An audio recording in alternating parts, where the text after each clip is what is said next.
హైదరాబాద్ లో కాల్పుల కలకలం రేగింది. చాదర్ఘట్లోని విక్టోరియా గ్రౌండ్ లో కాల్పులు జరిగాయి. సౌత్ ఈస్ట్ డీసీపీ చైతన్యపై దొంగ కత్తితో కూడా దాడి చేసేందుకు ప్రయత్నించాడు. ఇక వెంటనే దొంగపై కాల్పులు జరిపారు డీసీపీ చైతన్య. సెల్ ఫోన్ దొంగలు పారిపోతూ ఉండటంతో కూడా చైతన్య కాల్చినట్లుగా తెలుస్తుంది. ఇక 3 రౌండ్లు కాల్పులు జరిపారు డీసీపీ. దొంగకు 3 చోట్ల గాయాలయ్యాయి. ఇంకా నాంపల్లి హాస్పిటల్కి దొంగను తరలించి ప్రెజెంట్ చికిత్స అందిస్తున్నారు. ఇక మరి హైదరాబాద్లో ఇది మరోసారి కాల్పుల కలకలం అనేది చూడాలి. మనం రసూల్ విషయంలో కూడా ఇటువంటి కాల్పులు చూసాము. తను ఎన్కౌంటర్కు గురయ్యాడు. తను కూడా ఇదే విధంగా కూడా పోలీసుల మీద దాడి చేయటము, ఒక నేర ప్రవృత్తి కలిగిన ఒక కరుడు కట్టిన నేరస్తుడిలా కూడా తను ప్రవర్తించటము, ఆ తర్వాత తన మీద కాల్పులు జరపటము, రసూల్ ఎన్కౌంటర్ అవ్వటం చూసాము. ఇక ఇప్పుడు మరలా కూడా హైదరాబాద్లో కాల్పుల కలకలం రేగింది. ఇప్పుడు చాదర్ఘట్ విక్టోరియా గ్రౌండ్లో మూడు రౌండ్లు కాల్పులు జరిపారు డీసీపీ. మరి దీనికి సంబంధించిన డీటెయిల్స్ మా ప్రతినిధి కిరణ్ అడిగి తెలుసుకుందాం. కిరణ్, ఈ కాల్పులు ఏ నేపథ్యంలో చేయటం జరిగింది? కంప్లీట్ డీటెయిల్స్ ఏంటి? హైదరాబాద్ పరిధిలో ఈ మధ్య పోలీసులపై దాడులు పెరిగాయి, కత్తిదాడులు పెరిగాయి. వారిని కౌంటర్ చేసుకుంటూ దొంగలు బీభత్సం సృష్టిస్తున్నారు. ఈ మధ్య కాలంలో ప్రమోద్ అనే ఒక వ్యక్తి ఏకంగా పోలీసులపై దాడి పాల్పడ్డాడు. అయితే ఈ వ్యవహారంలో ఎన్కౌంటర్ కూడా జరిగింది, మనం చూసాము. అయితే ఈ రోజు చాదర్ఘట్ కాల్పుల కలకలం మరింత ఆందోళన ఎత్తుంది హైదరాబాద్ ప్రజల్లో. ఎందుకంటే చాదర్ఘట్ లో ఏకంగా సౌత్ జోన్ డీసీపీ పైన కూడా దాడికి ప్రయత్నం చేయడం, డీసీపీ వెనువెంటనే తేరుకొని దొంగలపై కాల్పులు జరపడం కూడా జరిగింది. ఏదైతే ఆయన Hyderabad south east DCP Chaitanya తన కార్యాలయానికి మీటింగ్ కి వెళ్లి తిరిగి వస్తున్న క్రమంలో ఏదైతే సెల్ ఫోన్ దొంగలను ఆయన గుర్తించడం జరిగింది. అయితే ఎక్కడైతే ఆ దొంగలను పట్టుకోవడానికి ఇటు డీసీపీ చైతన్యతో పాటు ఆయన గన్మెన్ కూడా ప్రయత్నం చేయడం జరిగింది. అయితే ఆ క్రమంలో ఏదైతే ఈ సెల్ ఫోన్ దొంగలు డీసీపీపై కత్తి దాడికి ప్రయత్నం చేశారు, ఆ కత్తిదాడికి ప్రయత్నం చేసినప్పుడు ఆయన ప్రాణరక్షణ కోసం డీసీపీ కాల్పులు జరపడం జరిగింది. 3 రౌండ్లు కాల్పులు జరిపారు. అయితే ఏదైతే ఈ సెల్ ఫోన్ దొంగ గాయపడడం జరిగింది, అతన్ని చాదర్ఘట్లోని హాస్పిటల్ కు చేర్చారు. అయితే ఈ వ్యవహారం అంతా విక్టోరియా ప్లే గ్రౌండ్ లో జరిగింది రేణు. అయితే ఈ మధ్య కాలంలో మనం చూస్తూనే ఉన్నాము, వరుసగా పోలీసుల పైన దాడులు జరుగుతున్నాయి.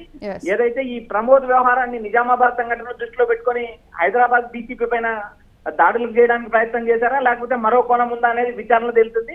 అయితే ఈ సెల్ ఫోన్ దొంగలు కావాలని టార్గెట్ చేసుకొని డీసీపీ మీద పడ్డారా, లేదా డీసీపీ దొంగలు గుర్తించి ఆ దొంగలు ఈయన పైన దాడి జరపడంతో ఫైరింగ్ చేశారు.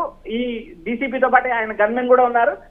ఈ వ్యవహారాన్ని చూసినప్పుడు హైదరాబాద్ లో శాంతి భద్రతలకు సమస్య ఉంది. అయితే ఇక్కడ ప్రధానంగా సిపి సజ్జనార్ వచ్చిన తర్వాత కూడా ఇలాంటి పరిస్థితులు నెలకొని ఉన్నాయి. ఇలాంటి పరిస్థితులు జరగడం కూడా ఆశ్చర్యకరంగా ఉంది. అయితే వీటిపైన సిపి ఏదైతే సజ్జనార్ ఉన్నారో ఆయన కఠిన చర్యలు తీసుకుంటారని అటు పోలీసులు ఇటు ప్రజలు భావిస్తున్నారు. అయితే ఇప్పుడు హైదరాబాద్ పోలీసుల తీరు మారిందని చూడాలా మనం. ఎందుకంటే రసూల్ మీద ఎన్కౌంటర్ జరిగినప్పుడు అప్పుడే చెప్పారు, దొంగల విషయంలో కూడా ఉపేక్షించేది లేదని. ఫ్రెండ్లీ పోలీసింగ్ ని ఎంతగానైతే ప్రోత్సహిస్తూ ఉన్నారో, ఎవరైనా దొంగలు గనక వాళ్ళు మితిమీరి ప్రవర్తిస్తే ఇంకా వాళ్ళ మీద కాల్పులు జరపడానికి కూడా వెనకాడము అనేది కూడా నిరూపిస్తున్నారని చూడాలా. నేను డీజీపీ ఏదైతే శివధర్ రెడ్డి బాధ్యతలు చేపట్టిన రోజు కూడా ఆయన క్లారిటీగా చెప్పారు, ఫ్రెండ్లీ పోలీసింగ్ అనేది ఉంటుంది. అయితే ఈ పోలీసింగ్ అనేది ఒక స్థాయి వరకే ఉంటుంది. తర్వాత ఏదైతే కఠిన చర్యలు తీసుకుంటాయి, కాల్పుల వరకు కూడా పోలీసులు వెళ్లే అవకాశాలు ఉన్నాయంటూ ఆయన చేసిన వ్యాఖ్యలు కూడా మనం ఒకసారి పరిశీలించవచ్చు. అయితే ఈ వ్యవహారం పైన హైదరాబాద్ సిపితో పాటు డీజీపీ కూడా కఠిన చర్యలు తీసుకునే అవకాశాలు ఉన్నాయి. ఏదైతే ఫ్రెండ్లీ పోలీసింగ్ అనేది గతంలో ఉండేది, ఫ్రెండ్లీ పోలీసింగ్ కాదు, ఇప్పుడు కఠిన చర్యలు తీసుకుంటాము, ఏదైతే బాధితుల తరపున నిలబడతాము, రక్షణగా నిలబడతాము అని చెప్పి పోలీసులు భావిస్తున్నారు. అయితే ఇలాంటి వ్యవహారాలు జరిగినప్పుడు, పోలీసులపైనే దాడి జరిగినప్పుడు ఈ వ్యవహారం మరింత కఠిన చర్యలు తీసుకుంటారు. ఎందుకంటే పోలీసులకే రక్షణ లేనప్పుడు సామాన్య ప్రజలు మా పరిస్థితి ఏంటంటూ ప్రజలు పోలీసులను అడిగే అవకాశం ఉంది. కాబట్టి ఫ్రెండ్లీ పోలీసింగ్ కాదు, కఠిన చర్యలు తీసుకుంటాము, వేగంగా చర్యలు తీసుకుంటాము, లాఠీ కూడా పని చెప్తామంటూ ఏదైతే డీజీపీ గతంలో ప్రకటించారో, అంతేకాకుండా హైదరాబాద్ సిపి సజ్జనార్ కూడా ఇలాంటి వ్యవహారాలను కఠినంగా చర్యలు తీసుకుంటారు. ఆయన ఉక్కు పాదంతో అనగదొక్కుతాడనేది ప్రజల అభిప్రాయం రేణు. కానీ కిరణ్, ఈ మధ్య కాలంలో మీరు అన్నట్లు చూస్తే గనక దొంగల తీరు కూడా మారింది. ఒకప్పుడు పోలీసులను చూస్తే భయపడే దొంగలు ఇప్పుడు తిరిగి వాళ్ళ మీద దాడులు చేయటం, పోలీసులకు కూడా సేఫ్టీ లేకుండా పోతుంది. రేణు, ఈ మధ్య దొంగలు తమ దగ్గర ఉన్న ఆయుధాలతో మొదట దాడికి ప్రయత్నం చేస్తున్నారు. ఎందుకంటే ఒకప్పుడు పోలీసులను చూస్తే దొంగలు పారిపోయేవారు. ఇప్పుడు పోలీసులు చూసినా కూడా దొంగలు పారిపోకుండా తిరిగి అటాక్ చేస్తున్నారు. ఇలాంటి వ్యవహారాలు జరుగుతున్నాయి. అయితే పోలీసులు కూడా అప్రమత్తంగా ఉండడంతోనే కొన్ని చోట్ల దాడులు తప్పించుకుంటున్నారు. ఇప్పుడు ఏకంగా సౌత్ జోన్ డీసీపీ చైతన్య పైన దాడికి ప్రయత్నించడం అనేది కలకలం రేపుతుంది.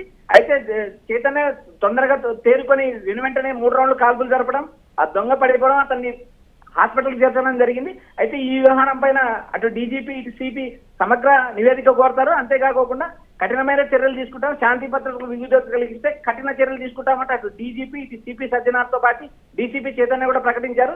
ఈ వ్యవహారం పైన దర్యాప్తు జరుగుతుందంటూ. దొంగకి ఏ ప్రాంతాల్లో గాయాలయ్యాయి? కాళ్ళ మీద కాల్పులు జరిపారా లేకపోతే ఏంటి? రేణు, ఇప్పటికైతే 3 రౌండ్లు కాల్పులు జరిపారు. కాళ్లకు భుజానికి బుల్లెట్ పడినట్టు సమాచారం అందుతుంది. అయితే ఈ పోలీసులు అయితే ఇంతవరకు క్లారిటీ ఇవ్వలేదు. 3 రౌండ్లు కాల్పులు జరిపాము.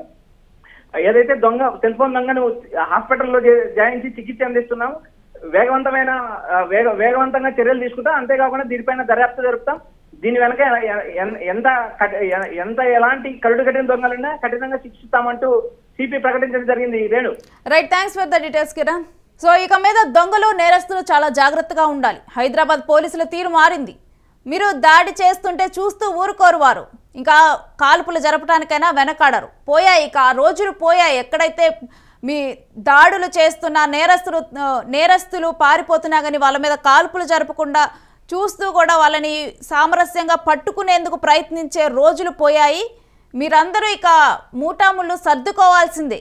ఒకవేళ కనుక దొంగలు పోలీసుల మీద దాడి చేసే ప్రయత్నం చేసినా, ఏమన్నా ప్రయత్నాలు చేసి కనుక పోలీసులకు దొరికితే కనుక డెఫినెట్గా కూడా ఇక కాల్పులు జరిపేందుకు కూడా వెనకాడరు.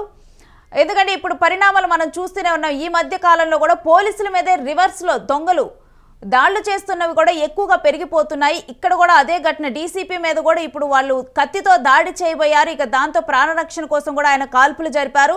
ఇక మీద అబ్రాడ్లో ఏ విధంగా ఉంటుంది అంటే, ఒకవేళ కనుక ఎవరైనా దొంగ కానీ ఎవరైనా దొరికిపోతే, లేకపోతే అనుమానాస్పదంగా ఉన్న వ్యక్తి కనుక దొరికిపోతే ఇప్పుడు వేరే అబ్రాడ్ కంట్రీస్లో డెఫినెట్గా కూడా వాళ్ళు వెంటనే కూడా చేతులు పైకెత్తి లొంగిపోవాలి. అలా కాకుండా వాళ్ళు అక్కడ నుంచి వాళ్ళ జోబుల్లో చేతులు పెట్టుకునే ప్రయత్నం కానీ, లేకపోతే వాళ్ళ చేతులు పైకెత్తకుండా ఉండే ప్రయత్నం కానీ చేస్తే వాళ్ళ మీద కాల్పులు జరుపుతారు. ఎందుకంటే వాళ్ళ దగ్గర ఏదైనా ప్రాణాంతకమైన వస్తువు కానీ ఏమైనా ఉండి వీళ్ళ మీద దాడి చేస్తారేమోనని చెప్పి పోలీసులు ఆ విధంగా చర్యలు తీసుకుంటారు. ఇక మీద మేబీ ఇండియాలో కూడా అలాంటి చట్టాలే, అలాంటి ధోరణి తీసుకొని రావాలేమో. ఎందుకంటే దొంగలు ఈ మధ్య అంత కరుడు కట్టిన నేరస్తులుగా కూడా పోలీసులు చూసి భయపడకుండా తిరిగి వాళ్ళే పోలీసుల మీద దాడులు చేస్తున్న పరిస్థితులు నెలకొని ఉన్నాయి.